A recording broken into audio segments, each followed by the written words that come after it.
Tom and the fishing trip. Tom has always loved fishing since he was a little boy. Over the years, he has learned many tricks to catch big fish. This weekend, Tom and his friend Jake have decided to go fishing at the lake. They have brought their fishing rods, some bait, and a big cooler for the fish. So far, they have caught three big fish and a few small ones.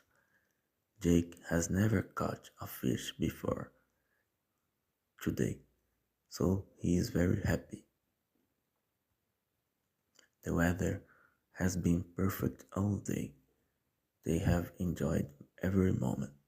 Now they are tired but smiling because they have had a great fishing day.